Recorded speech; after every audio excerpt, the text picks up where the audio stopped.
Hi everyone, and welcome to Shukin Science. In this video, we're going to talk about the basics of the male reproductive anatomy, starting with the site of gametogenesis. So the scrotum is tissue that's obviously visible externally along with the penis, but it's inside the scrotum where the testes are found. And the testes, those are the sites of gametogenesis.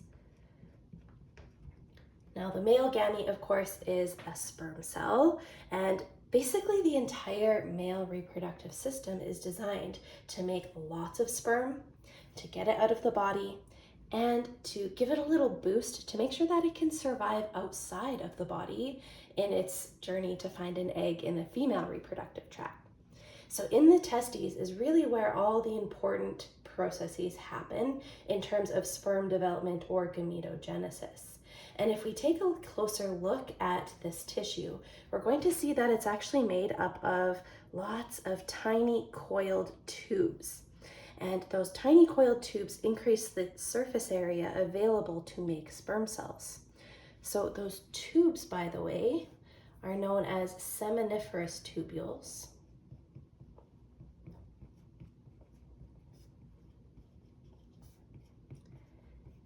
And if we zoom in one more time and take a look at a cross section of these tubules, you can actually see sperm cells developing inside of each of them. So on the outside of each tubule, that's where we find the immature sperm cells. And then as we look closer to the inside or the lumen of each tube, we actually see tiny little spermatids with their little tails. Remember, sperm cells or spermatids look something like this. They have a head region that contains some enzymes and the DNA that they will contribute to the egg, and a tail region which provides them with motility. And again, that's really important because sperm cells have a long way to travel. Once they make it into the vaginal canal, they need to go up through the uterus, into the fallopian tubes, and then eventually, hopefully, find an egg. So again, those are the seminiferous tubules. And the testes are packed full of these long, windy tubes.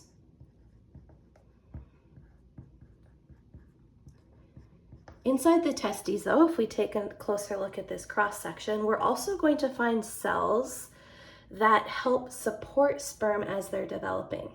And those are known as interstitial cells.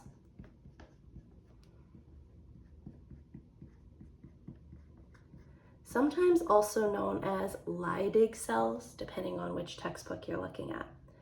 And whereas the seminiferous tubules actually make sperm, the interstitial cells basically just secrete hormones like testosterone that aid in sperm development. So both are necessary to produce healthy sperm, and both are located inside of the testes. Now, there is a structure that sits just on top of the testes, known as the epididymis.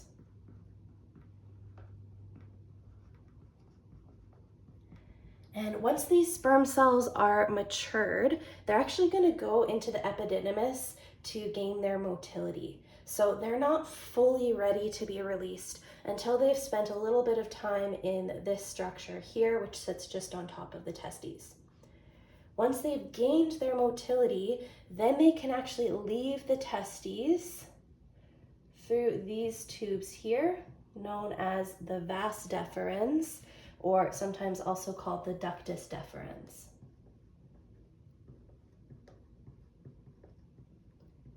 And now, of course, these structures are where we start to move into the body, into the abdominal cavity. So you can't see any of these structures externally.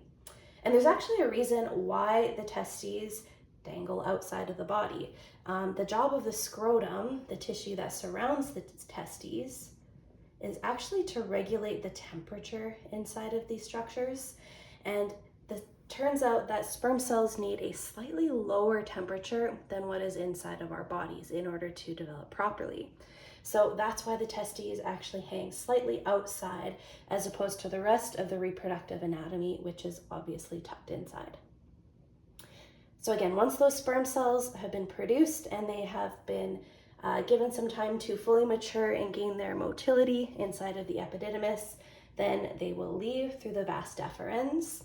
However, they can't be released from the body quite yet. It turns out that sperm cells on their own really can't survive that long outside of the male body. And so before they can leave, they need to gather a few secretions from some other structures here. I just realized I forgot one important one. So the first structure that they're going to enter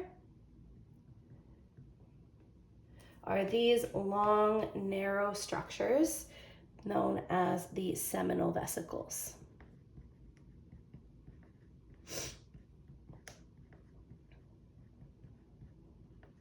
And the seminal vesicles will secrete additional fluid into the mixture of sperm cells that basically provide it with energy. It's a glucose-like substance that allows the sperm to survive for longer outside of the body.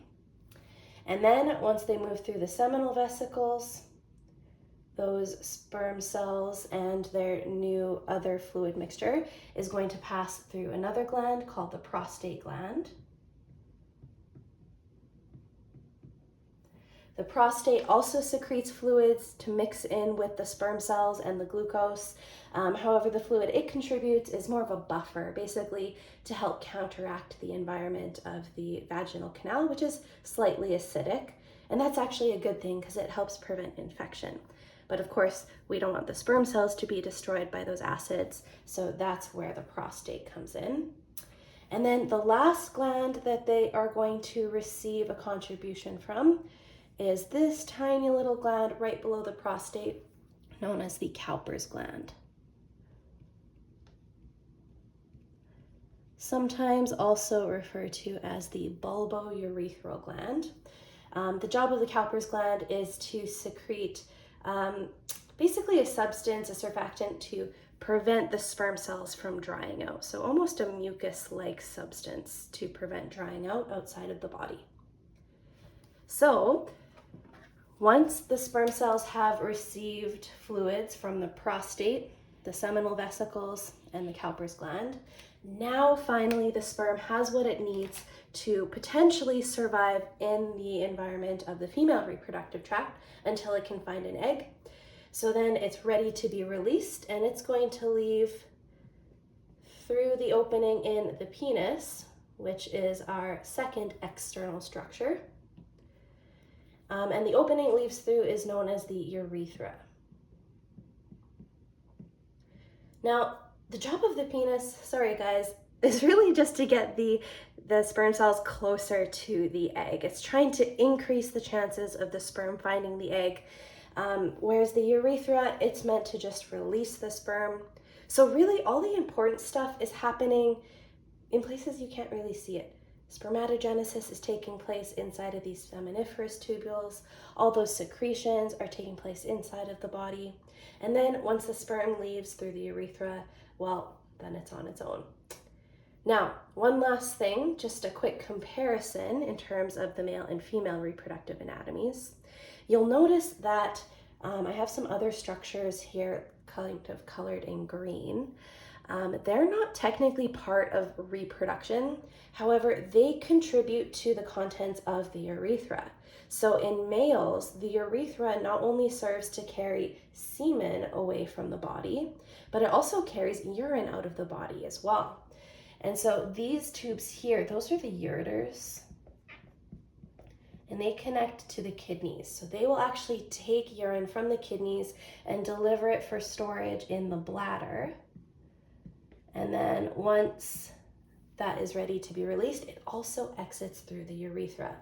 This is very different than in the female reproductive anatomy because, of course, in women, the urethra only carries urine, whereas all the reproductive functions, that is carried out by the vaginal canal, right? So sperm deposition, the shedding of the endometrial lining, the birth canal, that is a totally separate entry/exit way compared to the urethra. So one big difference in terms of the organization of males and females.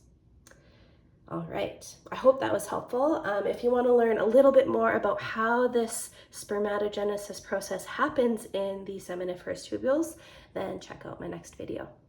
Thanks, everyone.